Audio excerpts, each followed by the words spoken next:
मिळाल्यानंतर पहिला माणूस कुठे जातो? मंदिरात जातो.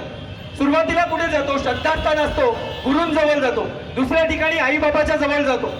साहेबांचा फोन वाजला की साहेब, डोंबिवलीमध्ये एक ऍक्सिडेंट झालाय, ज्याच्यामध्ये 2 विद्यार्थी आहेत, त्याच्यातला एक विद्यार्थी गमावलाय. साहेबांच्या हातात एबी फॉर्म आहे. आनंदात निघालेला उमेदवार घरी न जाता ड्रायव्हरला सांगितलं, बाबा गाडी डोंबिवलीच्या दिशेने वळव. बाजूला असलेला सुय्या साहेब बोलला, साहेब आपल्याला एबी फॉर्म मिळालाय, पहिल्यांदा घरी जाऊया.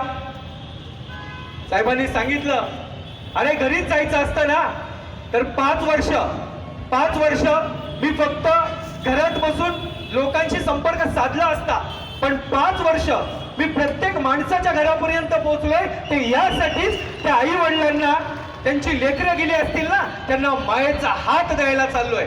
असा उमेदवार आपल्याला लाभलाय. त्या उमेदवारासाठी जरा जोरदार टाळ्या झाल्या पाहिजे. यानंतर भीमा शहर प्रमुख सचिनराव पाटील आपल्याला संबोधित करतील.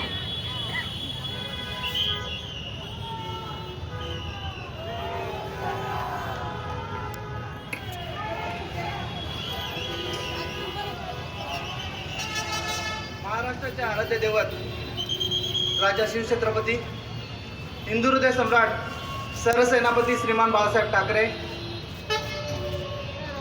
धर्मवीर आनंदीगे साहेब यांच्या पवित्र स्मृतीचं अभिवादन व्यासपीठावरील कल्याण लोकसभा संपर्क प्रमुख गुरुनाथजी खोत साहेब, कल्याण ग्रामीण महाविकास आघाडीचे लोकप्रिय उमेदवार सुभाषजी भोईर साहेब, जिल्हा संघटिका वैशालीताई दरेकर,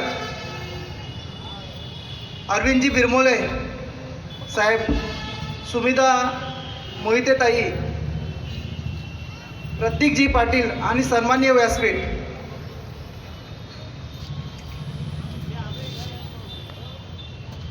जेव्हा शिवसेनेमध्ये उभी फूट पडलेली 2-2.5 वर्षापूर्वी, तेव्हा दिवा शहरातील निष्ठावंत शिवसैनिक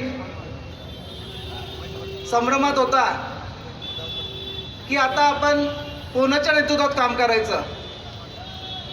आमच्यासारखे हजारो शिवसैनिक दिवा शहरात एका नेत्याची गरज होती. आणि त्यावेळेस जे दिवा शहराचं ठाणे नेतृत्व पुढे उभं राहिले ते म्हणजे सुभाष भोईर साहेब. आणि त्यांच्या नेतृत्वात अनेक शिवसैनिक पदाधिकारी जोडले गेले. आज 2.5 वर्षानंतर दिवा शहरात 300च्या वर पदाधिकारी आहेत आणि हजारो शिवसैनिक साहेबांशी जोडलेले आहेत. ते साहेबांच्या नेतृत्वामुळे. आणि आजही ज्या दिवसापासून साहेबांनी उमेदवारी अर्ज भरला आहे, त्या दिवसापासून